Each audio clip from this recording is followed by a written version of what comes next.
Hi, I'm Mary Lyons, the Wealth Woman. I'm Eric Alexander with Benchmark Income Group. Welcome to the Big Wealth Podcast. Today, we have a very interesting topic that is the very beginning of a series.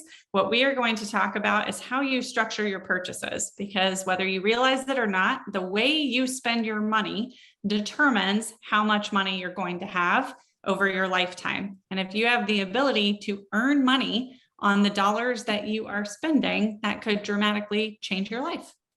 Yeah, that's what we're all about. So talk about the knowledge pie. I know we've spent a few minutes on that over the last 12 or 15 years now on sort of where your knowledge comes from, but give an overview of that, because I think that's really useful. Yeah, absolutely. So, when you think about the world of knowledge, there's only so much out there that you can possibly know, right? It's if you think about everything that's there are the pieces or the bits that we're aware of. So if I think about everything I could possibly know, I am an expert in a very small sliver of that world of knowledge or that knowledge pie, right? And these are the things that we know to be true. So I know who I am. I know certain things about money. There are areas that I'm good at, right? And the same for you, right? There's the areas, the things that you know really well, the same for everybody. Maybe different areas at that point, but they're the things that we're aware of, that we are experts in. And then there's kind of the second piece, which is the things that we are aware we don't know. So for me, that would be things like astrophysics. I know that there are people out there who are experts in astrophysics, but that's not me, but I do know it exists. So these are the things that we are aware we don't know.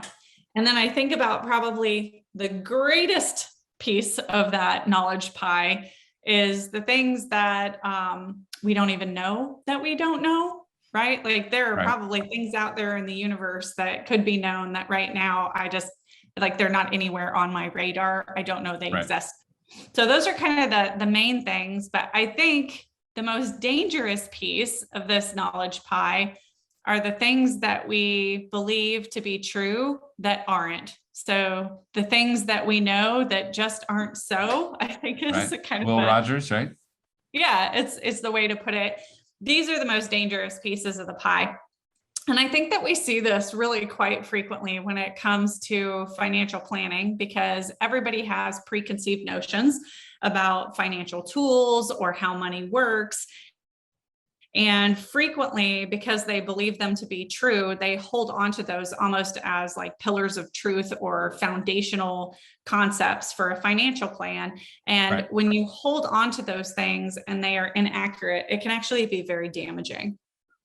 Well, because you stop learning, right? You've lost that. Who is the speaker we talked about? We saw the other day.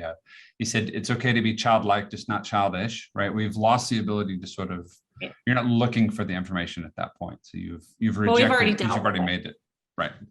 Right. And this actually, I think sometimes, like as we see this in a planning concept, sometimes people who are very concept oriented are more mentally flexible than people who are highly analytical, because once they've done the analysis and they've built a framework, changing the way they view things requires a complete dismantling of the framework and a rebuilding of that framework, which can be very difficult and time consuming. Well, because they have a high degree of confidence in their ability to make a good decision. Right. And so the first part is overcoming that idea that what you think you know is not true. Right. And it's shocking, right? Because we, at an ego level, we don't want to have that. We don't want to confront. We don't like that. Yeah, you have to admit you're wrong, and there's some damage to the ego to be able to do that. And so I think today, as kind of the first part of this series that we're going to go through about purchasing structure and that sort of thing, what I'd like to do, if you're okay with it, Eric, is start with the game. And if you have the ability to have visual for this particular podcast, if you're on your iPad or something like that, I highly, highly recommend that you do it, because we're going to go through some numbers today. We will do our best to make sure that we are giving you the numbers just audibly. But if you want to go back and kind of check it out, I find that some of the concepts that we're going to cover, when I talk about them conceptually, people still don't want to believe them. But once they see the math Right. and the numbers and the visuals of what's actually happening, it really helps with overall understanding. So Eric, you're going to be my guinea pig for this issue. Yeah. You play this game with me. Yeah, and we've played you're- it 4 billion times, I think now. So in the last, last 15 so years, this was for a very long time, kind of the initial conversation that we would have with clients. And now I think sometimes we have it, sometimes we don't. It just depends on where people are coming from. But okay, so Eric, if you were going to go buy a new car, how much would you spend? And I know there's a lot of people listening who might be like, well, I don't buy new cars. I only buy used cars. Just ride along with us for this, right? Just ride along. Willing suspension of disbelief. Now, is this a car that I want or the car that I should buy as a I don't know. Responsible adult, right? All right, so I'm gonna go 40K just because it's 40K. It's a nice round number. I feel like that is what a lot of people spend on cars. And sometimes I feel like that actually ends up on the low end for a lot of the conversations that we have. Okay. Exactly. So you're going to spend $40,000 on a car.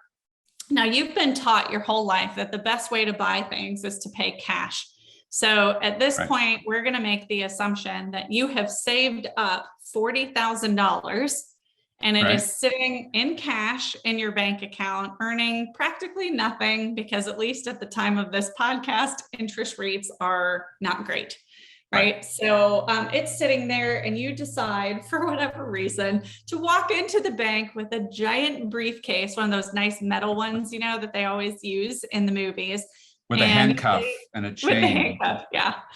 And you walk up to the teller and you say, I'd like to make a withdrawal of $40,000, but could you put it in ones? Because I want to see what that looks like. And I think if I show up with a briefcase full of money, that the dealership is going to be really willing to negotiate with me on my new car purchase, either because they're scared of what line of business I might be in, or because they get greedy because the cash is right there. Right. So the teller kind of looks at you and says, I have to go get my manager. I'll be right back. Wait just a second. Hold on, sir. And the manager comes out in his suit and he says to you, we would really prefer if you do not withdraw your $40,000 today because we like having it here in the bank. And you know why? Because as a bank, we get to lend this out 10 or even 20 times for every dollar that you have on deposit. And that's how we make our money, right? It's flow. We're gonna take it, lend it and get it back and lend it again and get it back and lend it again.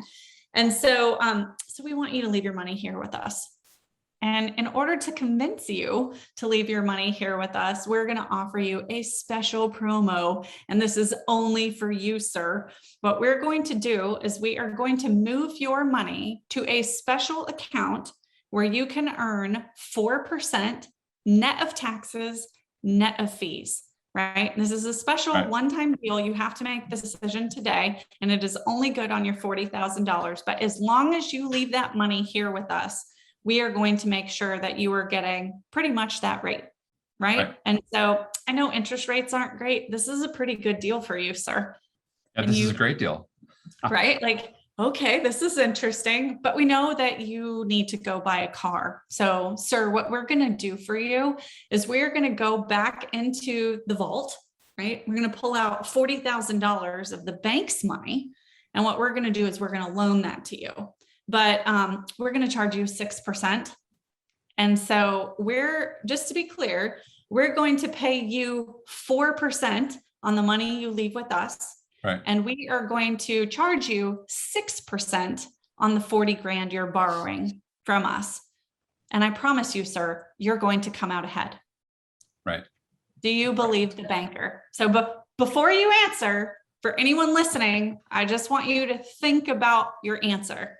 Do you believe that if the banker is giving you 4% on your 40 grand and you're paying him for 6% on his 40 grand, that you are going to come out ahead? Right. So my youngest just started kindergarten. And one of the things they're learning this week is that 6 is bigger than 4. And I don't even have to take my shoes off, right? 6 versus 4. So yeah, no way, right? I'm paying you, because of my high degrees of math skill, I'm paying you 2% more than I'm earning. This is a crappy deal.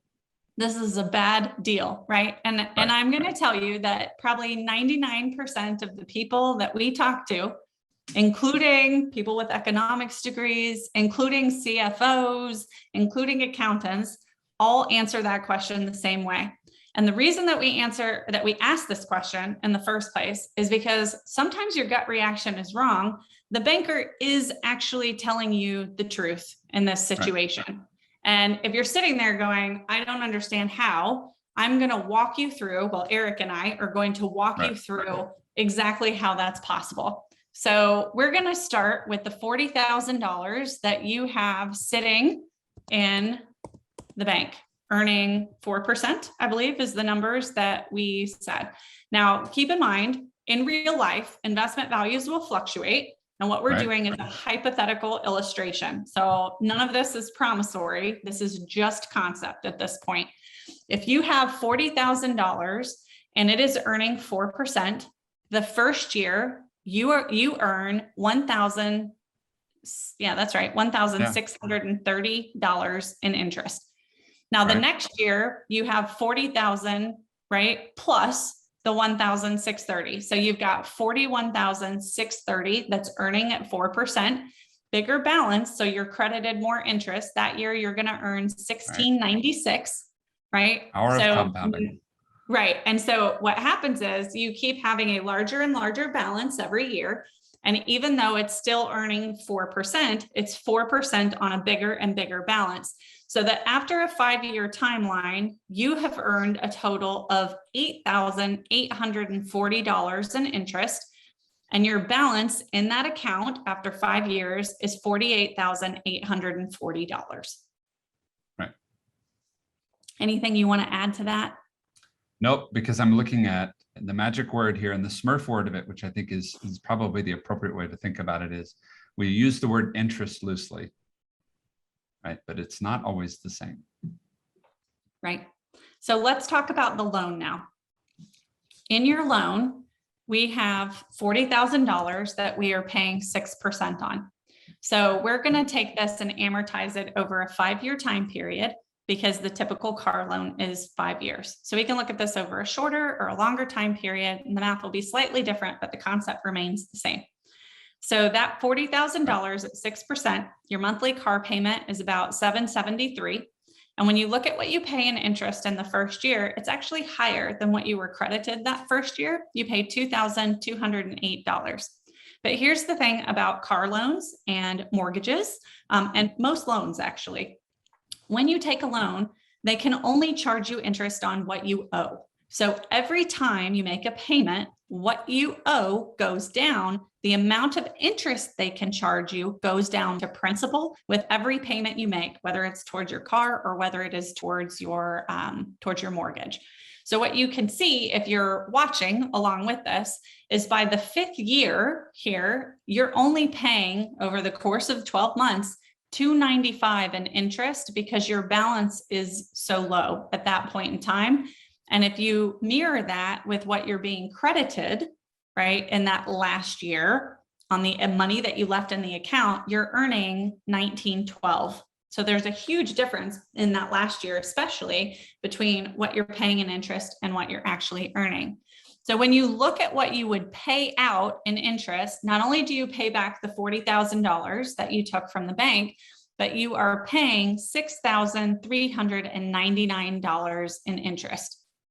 So if you think through what's happening, the bank is giving you at 4% in this scenario, right? In this hypothetical example, $8,840, and you are spending $6,000, let's call it $400 for round numbers, right? You have a spread here of about $2,400 of interest received above interest that you've paid. And so the banker was telling you the truth. You are receiving more interest than you are paying to the bank over that time period. Right. But I think the hard time when we look at that problem initially is we strip out amortization and compounding. And we just hear interest, 6 and 4. And just focus on rate. Yeah, we're focusing on rate, which is sort of the challenge. And I think the hard time with a lot of people that are sort of first going through this sort of this conversation is if I'm getting interest and every time I'm getting interest is on a larger balance, it will in theory expand indefinitely, right? Right. But the car note is So- a fixed number. It keeps shrinking.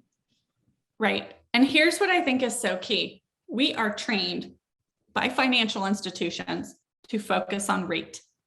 Rate, rate, rate. How much is my money earning? What is my rate of return? What is the rate? The problem, if that is the only thing that you're looking at, is that you miss flow. Right. And when you look at the flow of money, a very different picture emerges. So I'm just going to take this kind of a step further here. If the bank is willing to give me 4% on my money in this scenario, and they're offering me a 6% interest rate on my loan, and I have good credit, I know that in today's interest rate environment, I can probably find a credit union or some other lending entity that will loan me money at a lower rate. So if I have the ability, for example, to finance my car at a 2% interest rate rather than a 6% interest rate, I'm going to change the number in the calculator that we're looking at. That drops my car payment from $773 to $701. And that means that over that same 5-year time period, I am only paying the bank $2,067 in interest. So now when you look at the spread between the interest being credited to me versus the interest that I'm paying out, I'm earning that same $8,840 that we talked about before. I'm paying out, we're going to call it $2,000. So I have about what is that math? $6,800 that I get to retain in earnings, right? That is additional dollars in my pocket. And so what's interesting when we talk through this is, okay, that sounds great. Essentially, like the word for what I'm doing in this scenario is arbitraging interest rates, right? But that sounds scary because we're using words like arbitrage. But when you really think about what we're doing, it's about getting your money on the compound growth curve and then finding the cheapest money that you can if you're looking at borrowing. And so sometimes at this point, I still have people who are like, okay, all of this sounds great, but cash would still be better. So let's talk about what happens with a cash payment real quick. If you're buying a car, you know that you're going to buy another car in the future. So whether we look at this over a 10-year time period, because you buy a car once every 10 years, or a 3-year period, or a 5 is pretty arbitrary. The math is still going to function the same way. But let's talk about paying cash for just a second. So we're going to assume that you buy a car every 5 years, just to stay with this example. If you're buying a car every 5 years and you're in a cash system, you need to save up the money to buy the next car. And so if you're just replacing the $40,000 because that's your number, you're going to put $667 into a cash account. Now, the reality is that if you're putting your money into cash in the true system, you're earning very, very little, if anything at all, in interest because you need the liquidity. And so if you make that $667 payment back to your account, at the end of 5 years, you have $40,000. Whereas had you used the other scenario where you financed it at 2% and kept your money earning at 4%, you have an extra $8,840 in your pocket with very little difference in cash flow. And even if you said, okay, well, I'm going to go ahead and I'm going to pay myself the 2% in interest just to be consistent, which let's be honest, people don't do.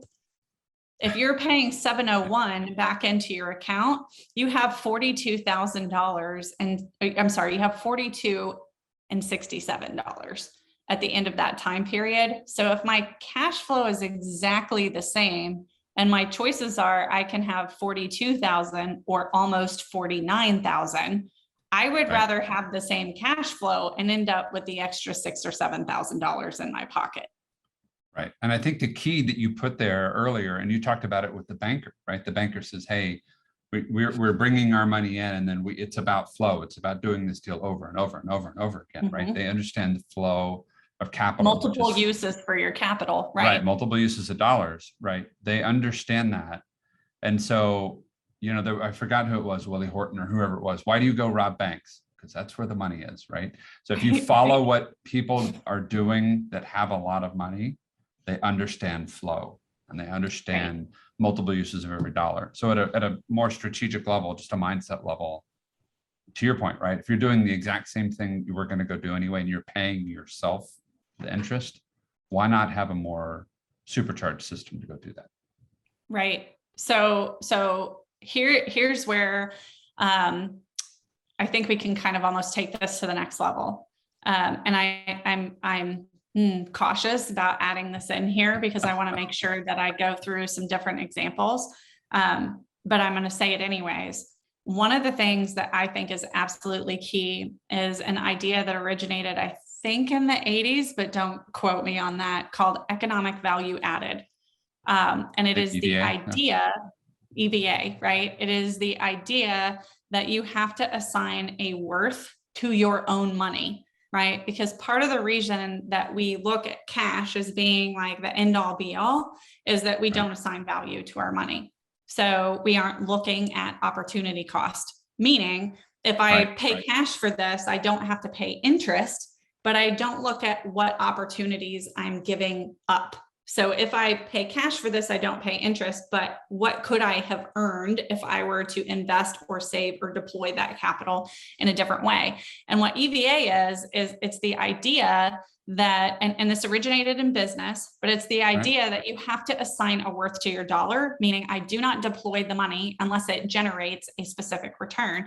And so if you then said, okay, well, I would expect that if I'm investing my money, I don't want to make an investment unless I have the opportunity to earn 10% or 15% or whatever your personal number is, then when you do deploy that money, it becomes important to kind of self-impose that. So if I'm spending it on something that is not providing a return, like a car, because that's a depreciating asset, although maybe not in today's environment, but in normal environments, right? Then I need to arbitrarily enforce that. It's the same idea that if I am willing to pay credit card interest of 20%, then I need to make sure if I'm borrowing money from myself that I am making that 20% payment back to it. Right. And so I almost think this idea of economic value added, I think we'll add this in another podcast in more depth because I think it's worth spending time on. But what I do want to cover right now is what interest rate, if I can earn 4% on my money, whether that's in the market or in an insurance contract or wherever it may be, and we'll talk about some of that also in other podcasts. But if I can do that, what's my break even? And this is where I think having an advisor that understands this concept is so key because it's going to vary depending on the interest rate environment and the time period that you're looking at. But on this $40,000 car, if we can earn 4%, the bank has to charge us more than 8% for us to come out with a neutral result. Right. And usually, and a good rule of thumb is it's usually double or better. Yeah. It's that break-even point. Yeah. So the break-even point is 8.15%. So that means that if I can find a way, if I can keep my 40 grand earning a net 4%, then I can take a loan anywhere up to 8.15%. And anything above 8.15% is a bad shake. You shouldn't do it. But anything to that point nets money in your pocket. So trying to find an interest rate that is as low as possible at that point means that you are retaining essentially the spread between what you're earning and what you're paying out, right?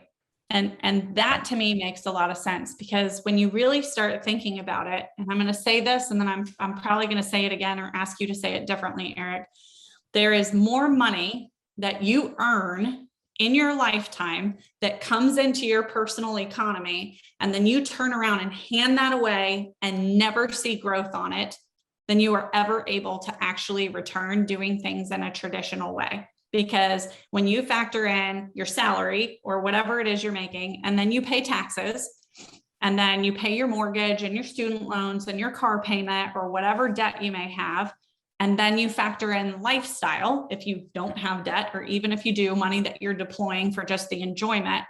And then you think about what's left over. For most people, what they spend is much greater than what they're actually able to save.